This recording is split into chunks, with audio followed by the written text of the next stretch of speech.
Hello সবাইকে, এই সুন্দর ওয়েডিং মিররের একটি টিউটোরিয়াল নিয়ে আমি এলাম। তো এই মিররটি হলো 10 ইঞ্চির। তো এখানে আমি প্রথমে লাইনার ভাবে পার্লগুলো সেট করে নিব। এখানে আমি B6000 গ্লুটি ব্যবহার করেছি। আপনারা চাইলে অন্যগুলো ব্যবহার করতে পারেন, কিন্তু এটায় খুব স্ট্রংলি লেগে থাকে, যে কারণে এটা ব্যবহার করা।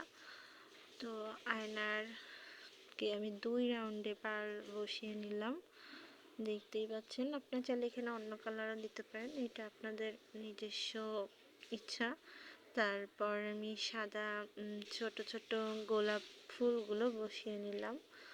তারপরে দিলাম হচ্ছে বড় গোলাপগুলো।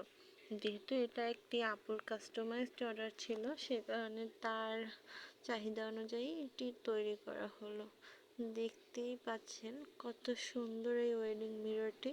এখন কিন্তু খুব ট্রেন্ডে আছে এই মিররগুলো। তো কারো লাগলে ইনবক্স করতে পারেন।